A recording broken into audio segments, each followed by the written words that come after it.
इथले काही कुणी बघतात तर नाही का? मग काही हे लोकप्रतिनिधींची काम आहे. दादा बोला. नमस्कार. माझी जाऊ बोरिवलीला राहते गेले खूप वर्षापासून, पण जे अजमेरा म्हणून बिल्डर्स आहेत तो त्यांचे ओरिजिनल कागदपत्र त्यांना देत नाही. ताई, आपण मायनॉरिटीला जे प्रॉब्लेम्स आहेत ते सॉल्व्ह करायला बसलो. हाही मला सॉल्व्ह करता येईल, हा कुणाचाही असला तर मी त्या तिथल्या पोलीस स्टेशनला कंप्लेंट केली का?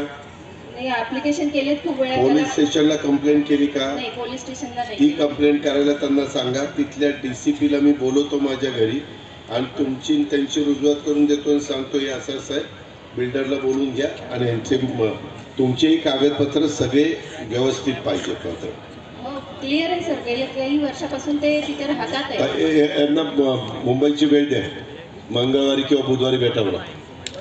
मी सोमवारी याला संध्याकाळी सांगलीला आहे, कारण परत येणार आहे. त्याच्यावर मंगळवारी किंवा बुधवारी आणि ते कंप्लेंट करून भेटा. आधी कंप्लेंट लगेच करायला लावतो पोलीस स्टेशन. माझा नमस्कार.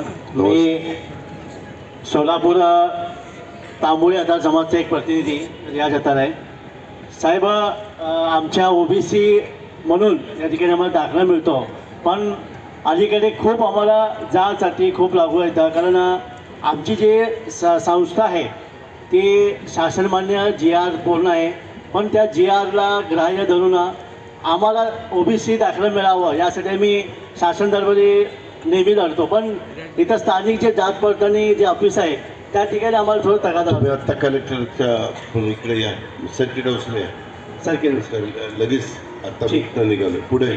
चालतं सर, धन्यवाद. मला असं वाटतं, हां, सुरत चेन्नई ग्रीनफील्ड हायवे मध्ये अक्कलकोट तालुक्यातले 16 गावं गेले.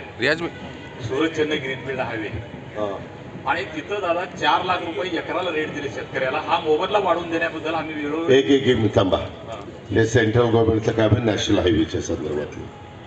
पाठीमागच्या काळामध्ये नितीन गडकरींनी एक बैठक घेतलेली होती आणि त्याच्यात ते सांगितलं की साधारण देशामध्ये प्रत्येक राज्यामध्ये साधारण जो दर ठरवला जाईल तो दर देईल. तरी इतका कमी दर असेल असं मला अजिबात वाटत नाही.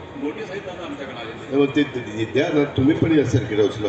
इथले काही कुणी बघतात तर नाही का? मग काही हे लोकप्रतिनिधींची काम आहे.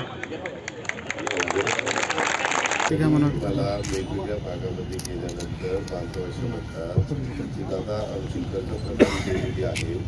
अधिकारी म्हणतात की पहिलीच राहिली तर तुम्ही किती घ्यायची, हे काय पद्धत आहे? तुम्ही पुण्याच्या ऑफिसला असता का संभाजीनगरच्या? मुंबईच्या ऑफिसला 2 मिनिट